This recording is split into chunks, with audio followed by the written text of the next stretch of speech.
বাপেরা, নওজওয়ানেরা, তরুণেরা, ইসলামে কি আইন রয়েছে, রেপ করলে কি শাস্তি রয়েছে আল্লাহ নবী জানিয়ে দিলেন যে মায়ের যাতে সম্মান করতে পারে না ও সুরাতে সকলে মানুষ হতে পারে, কিন্তু ওর মনুষ্যত্ব শেষ হয়ে গেছে, ওর এই জমিনের উপরে বেঁচে থাকার কোনো অধিকার নাই, ওকে গলা পর্যন্ত পুঁতে দাও, পাথর মেরে নিক্ষেপ করে করে ওকে মেনে দাও, ওকে খতম করে দাও, শেষ করে দাও। এ যুবকেরা, তরুণেরা, ইসলাম তাহলে নারীদেরকে কত মর্যাদা দিয়েছে, নারীদের জন্য ইসলাম কি কড়া আইন করেছে। যদি কেউ নারীকে রেপ করে, জুলুম করে, তাকে গলা পর্যন্ত পুঁতে দিয়ে তাকে পাথর মারতে মারতে মেরে ফেলো। এ যুবকেরা, তরুণেরা, বাপেরা, আজ সমাজে যদি কোনো ছেলে নারীকে রেপ করে, হত্যা করে, জুলুম করে, যদি সেই ছেলেটাকে হত্যা করে দেওয়া হয়, সেই ছেলেটাকে যদি মেরে দেওয়া হয়, প্রকাশ্যভাবে তার শাস্তি দেওয়া হয়, তাহলে বলুন তো দেখি এই সমাজে আর কোন নারীকে রেপ করার কেউ কি সাহস পাবে? এই যে অস্টা করছে, এটা ইসলামের পক্ষে করছে না বিরুদ্ধে? আমি সব জিজ্ঞেস করছি কেন, বুঝতে পারছি? অসুবিধা হচ্ছে? একটু কথা বলতে হবে, একা একা ভাল লাগছে না।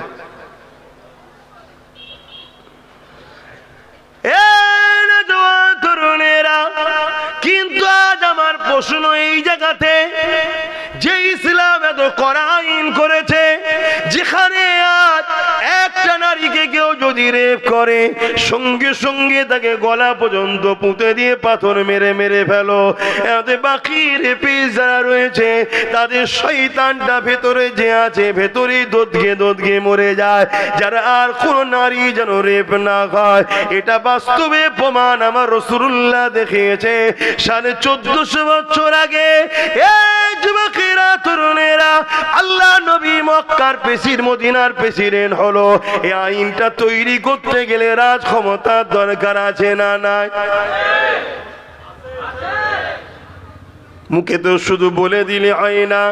তাই নবী আমার মদিনার ক্ষমতায় আসলেন, নবী মদিনায় 10 বছর রাজনীতি করা শিখিয়েছে। কি গো, রাজনীতির কথা বলা যাবে তো নাকি? আবার তো অনেক বলে হুজুরের ছেলেরা রাজনীতির কথা বলবে কেন? তা রাজনীতি হুজুরের ছেলে পড়বে না তো তোর মতো জাহান্নামে গুলো বলবে? হুজুরের ছেলেরাই বলবে। বলা বন্ধ হয়ে গেছিল কেন? আমাদেরকে ঝোড়া চাপাতে দিয়েছিল। মৌলী সাহেব, হাফেজ সাহেবেরা বোতলে ফু দেবে আর বাবারা বাবারা করবে, শুধু এই লাইনে চলে গেছিল। আর বাজারে সব জায়গায় মাতব্বর, গেঁজাখোর, মাতাল, পাক পবিত্র জানে না জ্ঞান, তারা সব জায়গায় মাতব্বর হয়ে লাঠি ঘোরাচ্ছিল। হ্যাঁ, যেই ধরিছে বা সব কেড়ে কেড়ে কেড়ে করে উঠেছে একদম পুরো, তাই তো নাকি? তরুণেরা, আল্লাহ নবী মদিনার জমিনে গেলেন, মদিনার মানুষকে নবী রাজনীতি শিখাতে লাগলে, তাদেরকে রাষ্ট্র কায়েম করার কথা বলতে লাগলে, তাদের দ্বারা নবী আমার রাষ্ট্র তৈরি করলে, তাদের মধ্যে থেকে আলোচনা নবী করতে লাগলো, তোমাদের রাষ্ট্রের প্রধান কাকে করবে? তারা বলতে লাগলো এক কথায়, আপনি ছাড়া অন্য কেউ হবে না। এই যে তারা বলছে আমার রাসূল রাষ্ট্রের প্রধান হবে, কারা বলতে লেগেছে? যাদের মধ্যে থেকে 70% উপরে ইহুদি ছিল, আগুন পূজারী, মূর্তি পূজারী ছিল, খ্রিস্টান ছিল, বিভিন্ন ধর্মের লোক ছিল, তারা সবাই এক কথাতে মুহাম্মদ রাসূলুল্লাহকে মেনে নিল। আমার নবী পাক মদিনার রাষ্ট্রপ্রধান হলে, তিনি এমন করে রাষ্ট্রপ্রধান হয়ে এলান করে দিলে, বিভিন্ন কাজ করে এলান করলে, তার মধ্যে এলান হলো বাবারা কেউ যদি রেপ করে তার জন্য এই শাস্তি রয়েছে। যুবকেরা মন দিয়ে শোনো, 1450 বছর হয়ে গেল ওই যে আইনটা নবী চালু করে দিল, সেই দিন থেকে আজকের দিন পর্যন্ত মদিনার জমিনে নারীরা রেপ তো দূরের কথা, আজকে দিন পর্যন্ত মদিনার জমিনে কোন নারীকে টিজিং টিটকিরিও মারা হয় না। আরো জোরে বলুন সুবহান। এটা কি আমাদের গর্ব নয়? কি গো, এটা আমাদের গর্ব নয়? আচ্ছা লড়ুক না, ভাঙবে না, অসুবিধা নেই, দেখে নিয়েছি। শুনছেন তো নাকি? তাহলে 1450-1500 বছর কম বেশি হয়ে গেল। মদিনায় রাত 1টা 2টো 3টে 4টে যখনই দেখবেন রাস্তাঘাটে নারীরা যাতায়াত করছে, কোনদিন আজ পর্যন্ত কোন নারী রেপ তো দূরের কথা, কেউ টিচকিরিও মারেনি। কেন? সেখানের নিজাম, সেখানকার আইন, সেখানকার সিস্টেম মুহাম্মদ আরবি সাল্লাল্লাহু আলাইহি সাল্লাম করে দিয়েছে। সেই আইনকে তারা আরো শিরোধার্য মেনে নিয়েছে। রেপ যদি কেউ করে তার একটাই শাস্তি, প্রকাশ্য মৃত্যুদণ্ড। কথা মাথায় ঢুকছে না? ঢুকে নেই। আর আমরা যদি দেখি সমাজে যারা রেপ করছে তাদের বিরুদ্ধে সরকার উকিল লাগাচ্ছে, তাহলে সে রাজ্যে সে দেশে রেপ হবে না? হবে না? কথা বলছেন না তো? এইটা সমাজকে একটু জানানো দরকার আছে না? নাই? যে রেপিস্টদের সাপোর্ট করে, যে রেপিস্টদের সাপোর্ট করে সে কি ভালো মানুষ? সে কি নারী জাতকে সম্মান করলো না অপমান করলো? এবার যখনই বলবো তখন বলবে এ হজ করার কি দরকার? কেন? যখন ওই শয়তানের কথা বললাম তখন তো বললেন বলতে হবে। তাহলে এটাও তো আপনাদের জানা দরকার যে আমাদের কলকাতাতে একজন লেডি ডাক্তার তিলোত্তমা, নাম শুনেছেন তো? রেপ হয়েছে না হয়নি? তার আসামিরা প্রকৃত শাস্তি পাক। একটা মানুষ হিসাবে মনুষ্যত্ব থাকলে সবার বলা দরকার আছে না? না? ওজন তার আসামিদেরকে বাঁচাবার জন্য আমাদের রাজ্য সরকার কোটি কোটি টাকা লাগিয়েছে উকিলের পিছনে, যাতে আসামিগুলো বাঁচে। এ খবরটা আপনাদের কাছে আছে? এক কথা বুঝে আসছে না? নাই? তাহলে ট্যাক্স দিচ্ছি আমরা, ট্যাক্স দিচ্ছি কারা? আমরা। আর এমন এক অপদার্থ বসেছে, সে রেপিস্টদের ঘরে শাস্তি না দিয়ে আমাদের ট্যাক্সের টাকা খরচ করছে উকিলের পিছনে। কেন? যাতে রেপিস্টদের ঘরে বাঁচানো যায়। তাহলে এই কাজে যে মুসলমান সহযোগিতা করবে কিয়ামতের দিন সে বিপদে পড়বে না? পড়বে না? এটা আমার আব্বাকে, আমার মাকে, আমার ভাইকে, আমার বোনকে সজাগ করা দরকার আছে না? না? তা যে আমার নাই তুই লিবি না আলাদা কথা, কিন্তু আমার গুণকে তো আমার সজাগ করতে হবে। কথা কিছু ঢুকছে মাথায়? এইটার জন্যই আব্বাস সিদ্দিকীর ওপর রাগ, এই জন্য, অন্য কিছু না। বাপেরা গিয়ে চলেন, আসেন আমার নবী পাক সাল্লাল্লাহু আলাইহি ওয়াসাল্লাম। এ যুবকেরা, তোমাকে আমাকে শিরক থেকে মুক্ত থাকার কথা বলেছে, তোমাকে আমাকে শিরকের বিষয়ে নবী আমার সজাগ করেছে। বাবারা, শিরক হলো সব থেকে গুনাহ আযীম, সব থেকে বড় গুনাহ শিরক। ওই শিরক থেকে তুমি দূরে রাখো। তুমি তোমার স্রষ্টার সঙ্গে কাউকে শরীক করো না বাবা। তুমি তোমার স্রষ্টার নাম ছাড়া অন্য কারো নামে কোনো জিনিস যদি উৎসর্গ করো, ওইটাকে তুমি খেও না বাবা। ওটাকে খেলে তোমার ঈমান চলে যাবে। এ না জওয়ানেরা, তরুণেরা, এ নবী পাকের প্রেমিকেরা, আমাদেরকে বিভিন্ন দিক দিয়ে বেঈমান বানাতে চাইছে, আমাদেরকে বিভিন্ন দিক দিয়ে আল্লাহ রাসূলের দিয়ে সরাবার চেষ্টা চলছে। কেন চলছে? এই পৃথিবীতে যুগে যুগে ক্ষমতাশালীরা মানুষের খোদা হবার স্বপ্ন দেখেছে, কিন্তু যুগে যুগে যুগে ওই ক্ষমতাশালীদের নাম নিশানাকে আল্লাহ পাক মিটিয়েছে গুটি কত মুসলমানদের ওসিলায়।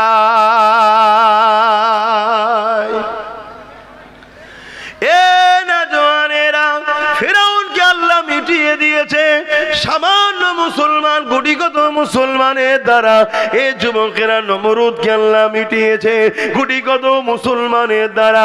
বদরের জমিনে আবু জেহেল, উতবা, সাইবার মতো বিশাল বাহিনীকে আল্লাহ পাক নেস্তেনাবুদ করে দিয়েছে গুটি কত মুসলমানের দ্বারা। মাত্র 313 জন ছিল, এদের হাতে কারো অস্ত্র ছিল না, অথচ আবু জেহেলের সংখ্যা 1000 ছিল, তাদের হাতে অস্ত্র ছিল। তারা উট ঘোড়ার পিঠে চেপে এসেছিল। আর এই গুটি কত মুসলমান 313 জন জিনেরা ছিলেন, ইনাদের হাতে খাজুরের ডাল ছিল। ইতিহাস আপনারা সবাই জানেন। এ যুবকেরা, তরুণেরা, বাপেরা, ওই লড়াইয়ের ময়দানে কাতার ঠিক হতে লেগেছে।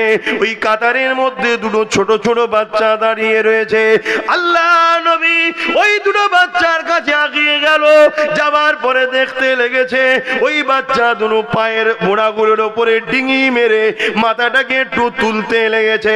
কেন রাসূলুল্লাহ বলেছে বাচ্চাদের, বুড়োদের আর নারীদের লড়াইয়ের ময়দানে যেতে নেই এবং এদের ওপরে জুলুম, এদের ওপরে হামলাও করতে না। এই যুবকেরা, তরুণেরা, এই দুটো বাচ্চা মনে করতে লেগেছে আমরা ছোট ছোট বাচ্চা, আল্লাহ নবী আমাদেরকে নাও নিয়ে যেতে পারে।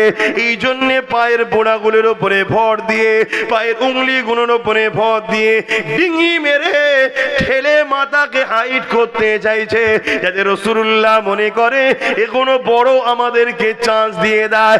একবার ভেবে দেখো যুবকেরা, তুমি আমি কি করতে লেগেছি। আর সেদিনের মক্কা মদিনার ছোট ছোট বাচ্চা কোনো তারা কি করেছে একবার তোমাকে আমাকে ভাবতে হবে। তুমি আমি লাঠি ধরেছি ইসলাম বিদ্বেষীদের জন্য, তুমি আমি মারপিট করছি ইসলাম বিদ্বেষীদের জন্য, তুমি আমি নিজের কমের ঘর ভাঙছি ইসলাম বিদ্বেষীদের জন্য, তুমি আমি মুসলমানকে মিথ্যা কেস দিচ্ছি ইসলামের দুশমনের জন্য, তুমি আমি জনসমাজের মধ্যে মস্তানি করছি। সামান্য ভিক্ষা দেবে জালিম ইসলামের দুশমনেরা, তাদের জন্য আজকে করতে লেগেছি। মনে রেখে দিও, তোমার দ্বারা প্রথম আমাকে মিটানো হবে, তারপরে যখন আমি মিটে যাব তোমার পালা আসবে, সেও কিন্তু তোমাকে মিটিয়ে দেবে। শুনছেন তো? মীর জাফর নাম শুনেছেন তো? প্রথম তাকে দিয়ে সিরাজউদ্দৌলাকে মিটালো। কেন সিরাজউদ্দৌলা পর্যন্ত পৌঁছানো সম্ভব হচ্ছিল না ব্রিটিশদের, তাই মীর জাফরকে দিয়ে সিরাজউদ্দৌলাকে প্রথম মিটিয়ে দিল। সিরাজউদ্দৌলা যখন শেষ, ক্ষমতায় চলে এলো ব্রিটিশ। মীর জাফরকে ডেকে বলছে, হারা, তুই যদি তোর জাত ভাইকে মারতে পারিস তা আমাদেরকে কি ছেড়ে দিবি সুযোগ পেলে? কামানের সামনে দাঁড়িয়ে ওকে মেরে দিল। জিসা মুসলমানরা, আজকের এই ব্রিটিশদের দালাল, এদের সাথ দিচ্ছ, এই জালিমদের সাথ দিচ্ছ, মনে রেখে দিও এদের দ্বারা তোমাদের ঘরে যে ইরা আমাদের পিছনে লড়াচ্ছে, আমাদের উপরে হামলা করাচ্ছে, আমাদেরকে গালিগালাজ দিয়াচ্ছে, যেদিন মিটে যাব আমরা সেদিন মনে রাখবে এরা তোমাদেরকেও আর প্রয়োজন। কথা মাথায় ঢুকছে? এখনো বোঝো? কেননা দুনিয়ার সবার লক্ষ্য ইসলামকে মিটাতে হবে, দুনিয়ার সবার লক্ষ্য আল্লাহ দিনকে মিটিয়ে দিতে হবে। তাই যুবকদেরকে একটু বুঝাই আমি, কেননা তোমার আমার দায়িত্ব রয়েছে, কিয়ামতের দিনে আল্লাহ পাকের কাছে জবাবটা দিতে হবে। ওরে আমার বান্দারে, হাত দিয়েছিলাম আমি, এই হাতে তুই কি করেছিস বল। ওরে আমার বান্দারে, পা দিয়েছিলাম আমি, এই পায়ে তুই আমার জন্য কি করেছিস বল। ওরে আমার বান্দারে, জবানে কথা দিয়েছিলাম আমি, এই জবানে আমার জন্য কি করেছি বল। আজ মুসলমানের ঘরে ছেলেরা এই হাত দিয়ে মসজিদ তৈরি করা তো দূরের কথা, এই হাত দিয়ে মাদ্রাসাকে বাঁচানো তো দূরের কথা, যারা মসজিদ মাদ্রাসাকে মিটিয়ে দিচ্ছে মুসলমানের ঘরে ছেলেরা তাদের ঝান্ডা ধরে ঘুরে বেড়াচ্ছে, তাদেরকে শক্তিশালী করার জন্য তাদের হয়ে মারপিট করতে লেগেছে। মনে রেখে দিও, কিয়ামতের দিন আল্লাহ পাক কিন্তু তোমাকে এই হিসাবটা নেবে, ছাড়বে না। এই কথাগুলো আমার কমকে ভাবানো দরকার আছে না নাই? আজকে মাদ্রাসা ভাঙা হচ্ছে না হয়নি? কথা বলুন, কারা ভাঙছে? কথা বলছো না? কারা ভাঙছে বলবেন? এই তো বললেন ভাঙা হচ্ছে, কারা ভাঙছে? কেন্দ্রের বিজেপি সরকার মাদ্রাসা ভাঙছে, ভাঙছে না ভাঙেনি? কথা বলছো না তো? আর আমাদের রাজ্য সরকার মাদ্রাসা বাঁচাচ্ছ তো? কথা বলছে না? না, ইনার বিষয়ে বলা যাবে না, ইনি ভাঙে ভাঙুক নাকি? কারণ ইনি আমাদেরকে তো কিছু ভিক্ষা দেয়, অতএব মাদ্রাসা ভাঙুক কি যাকে। ও আমাদেরকে দেয়নি, ও কেন ভাঙবে? ও যদি ভিক্ষা দেয় ভাঙবে, অসুবিধে নেই, এরকম ব্যাপার নাকি?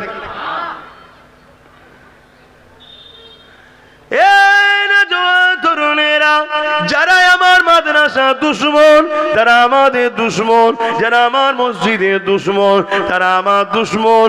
এই আকীদা আমাদেরকে তৈরি করতে হবে। দুনিয়াদারি চলতে গিয়ে একে অপরকে সাথ দিচ্ছি দেবে, আলাদা বিষয়। ততক্ষণ পর্যন্ত বন্ধুত্ব থাকবে, ততক্ষণ পর্যন্ত সম্পর্ক থাকবে, যতক্ষণ পর্যন্ত তুমি আমার দ্বীনের বিরোধী না করবে।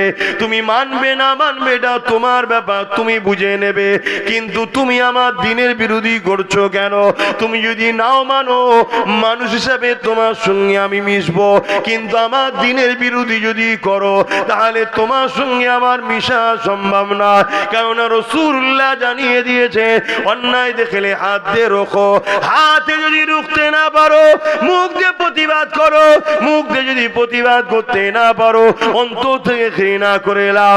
এ যুবকেরা, তরুণেরা, বাপেরা, তাহলে আজকে কেউ মাদ্রাসা ভাঙবে, কেউ মসজিদ ভাঙবে, কেউ মাদ্রাসা শিক্ষা বন্ধ করে দিয়ে ইসলামের শিক্ষা কেন্দ্র, ইসলামের ভান্ডার যেখানে, সেই কেন্দ্রগুলোকে যারা মিটাতে চাইবে, এদেরকে হাত দিয়ে রুখা দরকার আছে না? না।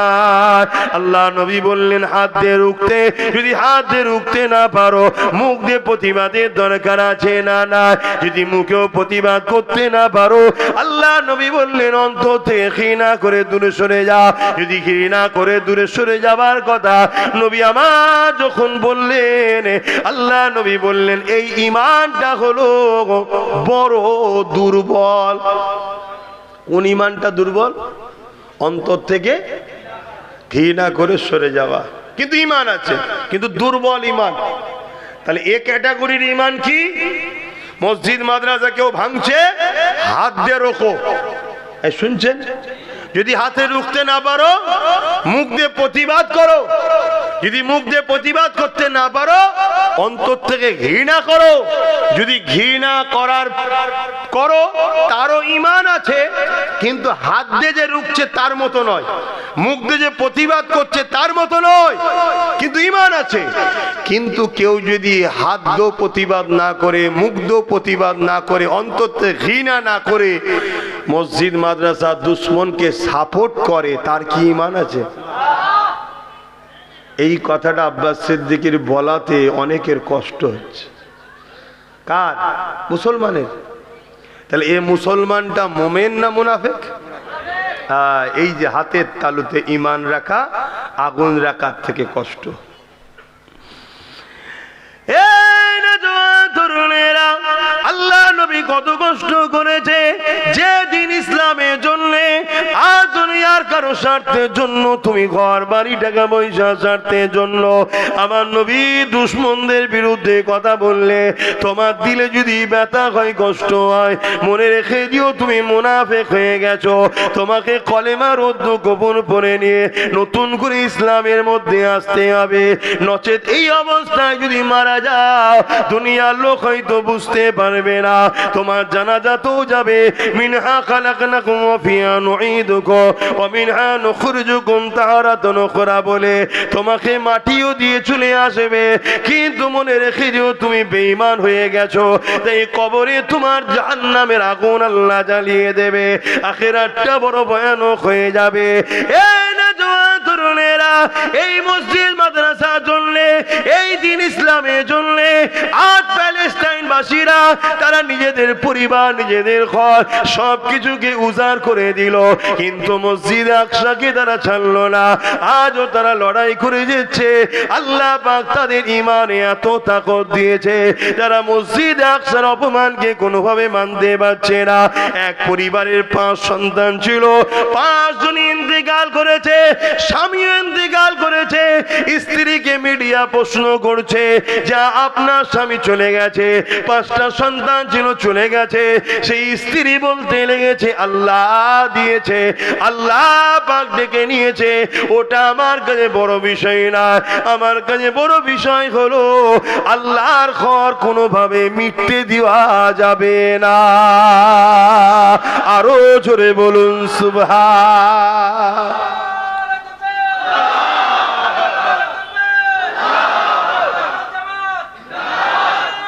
আল্লাহ। আর আজ আমাদের মুসলিম সমাজের কিছু লোক আছে, আমাদের ঈমান কোথায়, যে না সবই ঠিক আছে, মাদ্রাসা ভাঙছে ভাঙুক গে যাক, আমাকে 50,000 1 লাখ দিলেই হবে, এরম আছে না নাই? তারা আমার কথা ভালো নজরে নেবে? মাদ্রাসা ভাঙছে ভাঙে যাক, আমাকে একটা গাড়িতে দিলেই হয়ে যাবে, কি একটু বাড়ি করে দিলে, কি কোনো জায়গায় জায়গাতে দিলে, কি একটু আলো লেগিয়ে দিলে গাড়ির উপরে, ব্যাস আমি খুশি। মাদ্রাসা যাচ্ছে যাক না। তা বলুন আপনারাও কি তাদের দলে?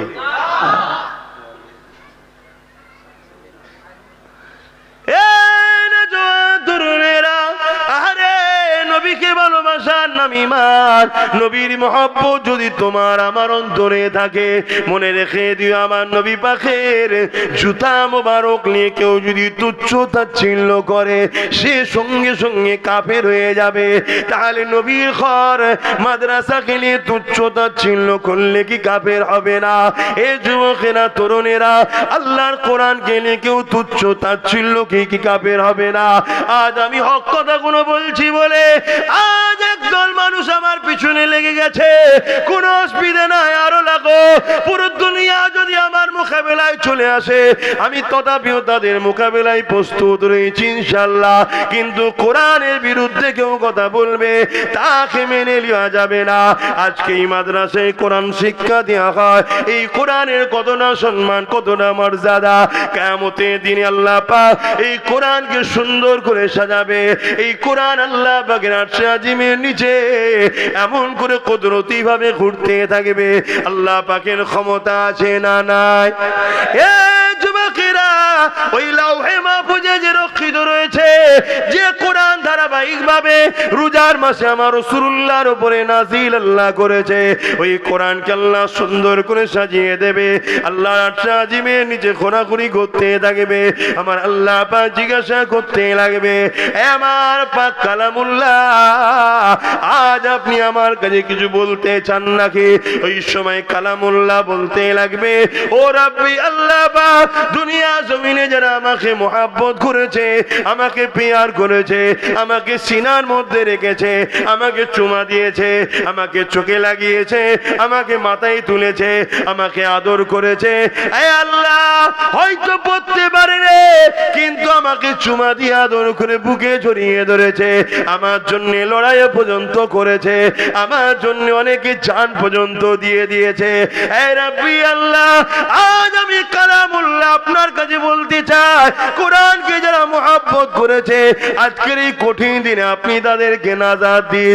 আল্লাহ নবী নূরের জবানে বলে দিলে, কিয়ামতের দিনে যাদের সিনাতে কোরআন রয়েছে, যারা হাফেজে হাক্কানি হয়েছে, যারা কোরআনকে পেয়ার করেছে, কোরআনকে মহব্বত করেছে, কোরআনের কথা বলেছে, কোরআনের পক্ষে দাঁড়িয়েছে, এমন ব্যক্তি যে কোরআন পড়তে পারে না কিন্তু খুলেছে, খুলে আগুল বুলিয়ে বুলিয়ে আল্লাহ পাকের কথা তাদের চুমা দিয়েছে, এই রকম ব্যক্তি কিয়ামতের দিনে ওই কোরআনের শাফাতের উসিলায় আল্লাহ পাকের জান্নাতে চলে যাবে। আরো জোরে বলুন সুবহান।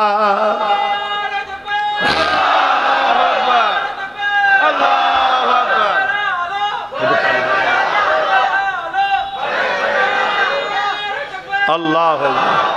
তাহলে বলুন, আপনার কোরআনের পক্ষে না বিপক্ষে? আপনারা কারা কোরআনের পক্ষে একটু হাত তুলে সাক্ষী দেন। কোরআনের পক্ষে আপনারা? আলহামদুলিল্লাহ। তাহলে কোরআনের পক্ষে যখন আপনারা বলছেন, তাহলে কেউ যদি বলে কোরআন মিটে যাবে, আমার উন্নয়ন মিটবে না, এই কথাটা সে ঠিক বলেছে না ভুল বলেছে? তার ক্ষমা চাওয়া দরকার আছে না নাই? যদি ক্ষমা না চায়, তাহলে তার সাথ কি কোন কোরআনের পক্ষের লোক দিতে পারবে? আমার কথা আপনারা বুঝতে পারছেন? যদি ক্ষমা চেয়ে এলে আলাদা কথা, ভুল হতে পারে মানুষের বলতে গিয়ে ভুল হয়ে যেতে পারে, তার ক্ষমা চাওয়া দরকার আছে না নাই? যদি ক্ষমা না চায়, এরপরও কোন মুসলমান যারা কোরআনের পক্ষে দাবি করছে তারা কি তার সাথ দিতে পারবে? যদি সাথ দেয়, কোরআনের পক্ষে থাকা দাবিটা আর সত্য বলে মেনে নেওয়া যাবে না। এই কথাই কারা একমত? ও যদি ক্ষমা না চায়, ওর সাথ আমরা দেবো না। কে কে সাথ দিতে আমার সঙ্গে একমত? হাত তুলে দেখান, হাত লম্বা করে তোলেন। আল্লাহর দেখছে কিন্তু, ধোকা দিচ্ছেন না তো? এই মজলিসে বসে ধোকা দিচ্ছেন না তো? হাত নামান। আপনারা যদি সত্যি কোরআনকে ভালোবাসেন তাহলে সংগঠিত হন, ওর ঘাড়কে ক্ষমা চাইতে হবে। আর আপনারা যদি দালালি করেন, সামান্য ভিক্ষায় ওদের কাছে যদি বিক্রি হয়ে যান, আজ জমানে বলেছে কোরআন শেষ হয়ে যাবে, কালকে কোরআনকে সত্যি মিটাবার জন্য মাদ্রাসাগুলোকে এরা ব্যান করে দেবে। আর মাদ্রাসা যখন থাকবে না, কোরআন তখন পড়াবেন কোথায়? যেমন চীনের বুকে কোরআন রাখলে তাকে বন্দী করা হয়, এরাও আগামী দিন করবে। এর জন্য দোষী আপনারা হবেন। আর আপনারা যদি আজকে সংগঠিত হন, যে ক্ষমা যদি না চাও, তাহলে তোমার সাথ আর দিতে পারছি না। কেন? তোমার সাথ দিলে আমাদের ঈমান থাকবে না। কেন? তুমি যে কথা বলেছো কোরআনের বিরুদ্ধে বলেছো। অতএব কোরআনের বিরোধীকারীকে সাপোর্ট করা ঈমানদারের কাজ হতে পারে না, পারে না, পারে না। এই কথাগুলো বলে দেওয়া দরকার আছে না? না বলে দিলে যারা মুসলিম শরীয়তে মুনাফিক আছে তাদের সমস্যা হচ্ছে। হুজুর কি আর পাসনি? আব্বাসকেই করতে হবে দাও। হুজুর কি আর নেই? এলে ফিতনা হবে। আর পুলিশকে যে বলছে এলে দাঙ্গা হবে। আচ্ছা, এখানে দাঙ্গার কি কথা হচ্ছে? দাঙ্গা তো নেতারা লাগায় নিজেদের রাজনীতির রুটি শক্ত করবে বলে। দাঙ্গা কোনো সাধারণ মানুষ করে না। কেউ ফিতনা চাই না, সে মুসলিম হোক আর হিন্দু হোক, সবাই সুখে শান্তিতেই থাকতে চায়, মানুষে মানুষে মিলেমিশে থাকতে চায়। কিন্তু নেতারাই কলকাঠি লাগিয়ে দেয়। কেন? দাঙ্গা না হলে তাদের ঠিক রুটি শাঁখা হবে না, গরম না হলে হয় না।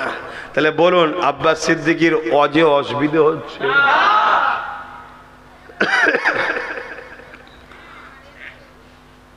বলবো না থাকবে? ভুলে যাবেন না তো? যদি ভুলে যান কপাল ফাটা জাহান্নামে ঢুকবেন। কি করা যাবে? আর কিচ্ছু করার নেই। খোলাখুলি কথা আমার কাছে। বাপ, তুমি ভাবছো আমি নামাজ পড়ি তো, আমি হজ করি তো? নামাজ তো আব্দুল্লাহ ইবনে উবাইও করেছিল, হজ তো আব্দুল্লাহ ইবনে উবাইও করেছিল। রাইসুল মুনাফিক আব্দুল্লাহ ইবনে উবাই, নাম শোনেন না? একটু বলবো? এই যুবকরা শুনবে? হ্যাঁ শোনো। আহা, আল্লাহ নবীর পিছনে ইক্তেদা করে নামাজ পড়তো। মদিনা নববী শরীফে রসুল ইমাম, আর নবী পাকের পিছু পিছু সোজাসুজি দাঁড়াতো, অন্য কাউকে দাঁড়াতে দিত না। সরো, আমি দাঁড়াবো।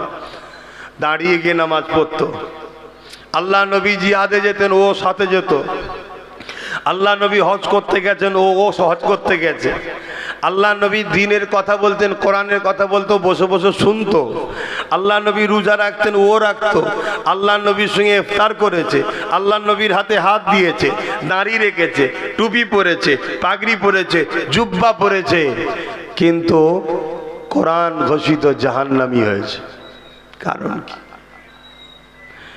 হযরত আবু বকর সিদ্দিককে জিজ্ঞাসা করা হয়েছে, এ আবু বকর সিদ্দিক, আপনিও নামাজ পড়েন, আব্দুল্লাহ ইবনে উবাইও নামাজ পড়ে। এ আবু বকর, আপনিও রোজা রাখেন, আব্দুল্লাহ ইবনে রোজা রাখে। এ আবু বকর সিদ্দিক, আপনারও দাড়ি আছে, আব্দুল্লাহ ইবনে উবাইয়েরও দাড়ি রয়েছে। এই আবু বকর সিদ্দিক, আপনি হজ করেছেন, আব্দুল্লাহ ইবনে উবাইও হজ করেছে। এই আবু বকর সিদ্দিক, আপনি জিহাদে গেছেন, আব্দুল্লাহ ইবনে উবাইও জিহাদে গেছে। এই আবু বকর সিদ্দিক, আপনার দাড়ি টুপি জুব্বা পাগড়ি আছে, আব্দুল্লাহ ইবনে উবাইয়ের দাড়ি টুপি জুব্বা পাগড়ি আছে। এ আবু বকর সিদ্দিক, আপনি জান্নাতি দুনিয়া থেকে সার্টিফিকেট পেয়েছেন, আর আব্দুল্লাহ ইবনে উবাই কোরআন ঘোষিত জাহান্নামী হয়ে গেছে। এর কারণটা কি? হযরতে আবু বকর সিদ্দিক বলল, ওর যা আছে আমার তাই আছে, আমার যা আছে ওর তা নাই। ও নামাজ পড়ে আমিও পড়ি, ও রোজা রাখে আমিও রাখি, ও হজ করে আমিও করি, ওর দাড়ি টুপি আছে আমারও আছে, ও রাসূলুল্লাহর সাথে জিহাদে গেছে আমিও গেছি। এই দিক দিয়ে ওর যা আছে আমারও তাই আছে, কিন্তু আমার যা আছে ওর তা নাই। আমার দিলে আল্লাহ, নবী, কোরআন, ইসলামের উপরে মহব্বত ভালোবাসা দিল থেকে আছে, ওর লোক দেখানো করে দিল থেকে করে না। এই জন্য ও মুনাফিক জাহান্নামী। আর আমার ইমানের জন্য আল্লাহ আমাকে জান্নাতে সার্টিফিকেট দিয়েছে। প্রতি বছরে অমুসলিম থেকে অনেক মানুষ ইসলাম কবুল করছে, খবর আছে তো নাকি? তাহলে মুসলমান কি অমুসলিম হয় না? তারা যাচ্ছে কোথায়? সেইগুলো কই? শোনো মন দিয়ে। আব্বাস সিদ্দিকী যেগুলো বলে 8 বছর আগে বলেছি, আস্তে আস্তে ঘটছে সব।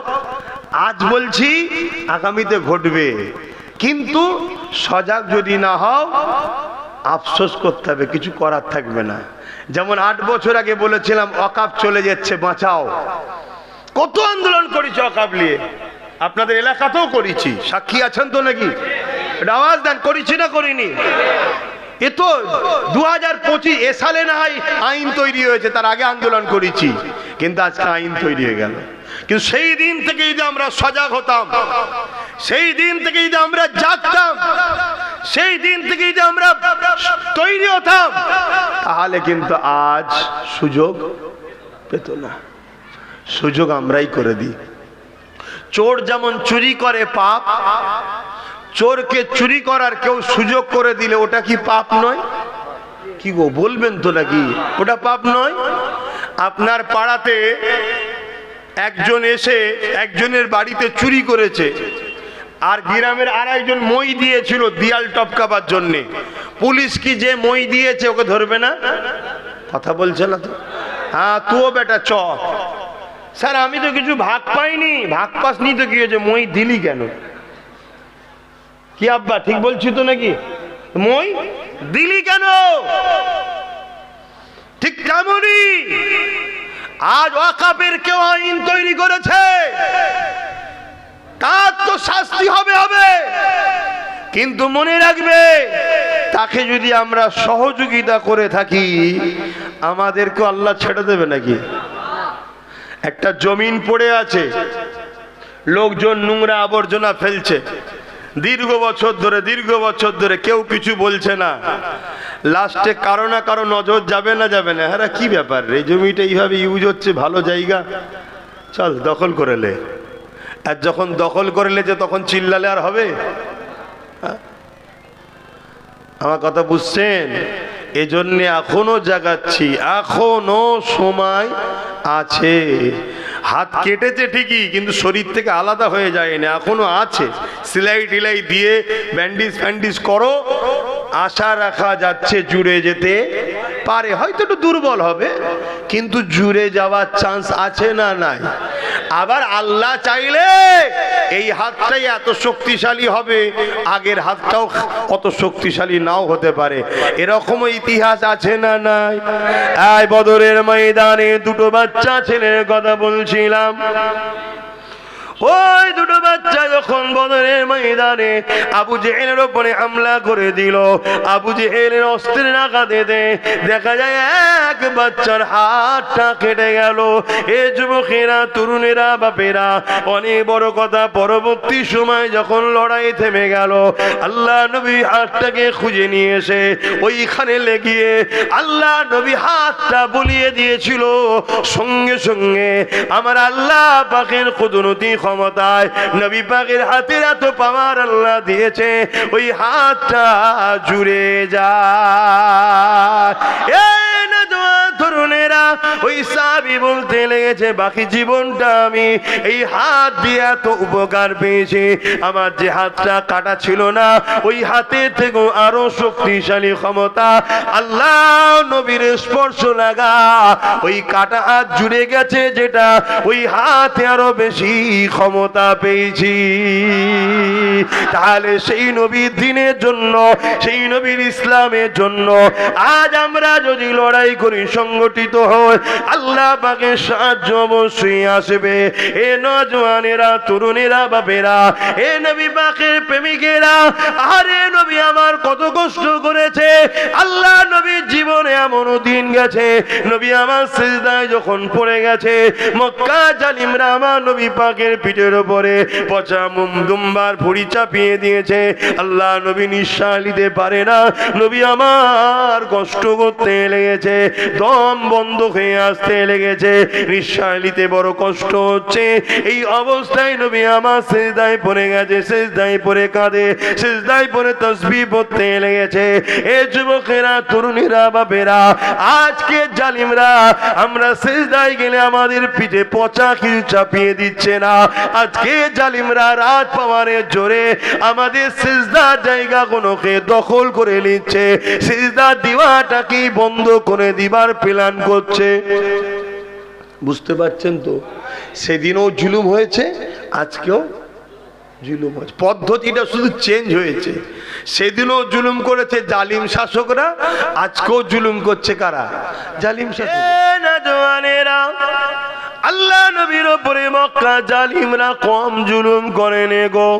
এমনও দিন গেছে নবী আমার কাবার সামনে না ইসলামের কথা বলার দরুন, মানবতার পক্ষে কথা বলার দরুন, নারীদের অধিকারের কথা বলার দরুন, ইনসাফের কথা বলার দরুন আমার নবী পাকের গায়ে পর্যন্ত আবু জেহেল হাত তুলে দিয়েছে।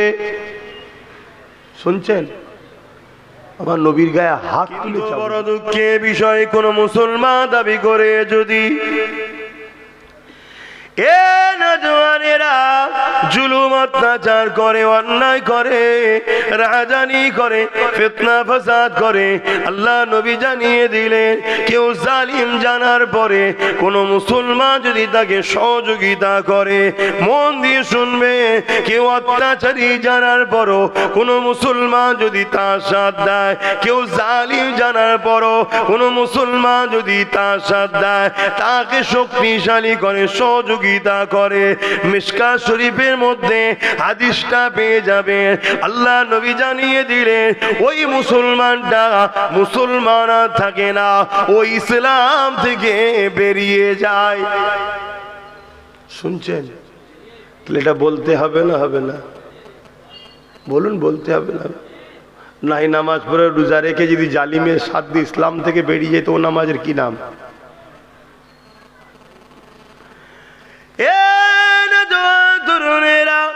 আল্লাহ নবী অনেক কষ্ট করেছে দ্বীন ইসলামের জন্য। আল্লাহ নবী মক্কা জমিনে এসে যখন বলল লা ইলাহা ইল্লাল্লাহ আনা মুহাম্মাদুর রাসূলুল্লাহ, আল্লাহ ছাড়া কোনো ইলাহা নাই, আমি মুহাম্মদ আল্লাহর প্রেরিত রাসূল, তারপরে নবী আমার জানিয়ে দিয়েছে এ দুনিয়ার মানুষেরা তোমরা নারী হত্যা বন্ধ করো, নারীদেরকে জেন্তু জেন্তু পুঁতে দিও না, নারীদেরকে বাজারে নিলামে তুলতে কোনো বন্ধ করো। তারা বলতে লাগলো মুহাম্মদ সাল্লাল্লাহু আলাইহি ওয়াসাল্লাম নারীরা কোনো অশুভ, এদের কোনো বাঁচার অধিকার নাই। আল্লাহ নবী জানিয়ে দিলেন না না না, নারী হলো অশুভ নয়। যদি কারো সংসারে প্রথম কন্যা সন্তান হয়, এর মানে ওই নারীর বাবাকে আল্লাহ জান্নাতে সংবাদ দিল।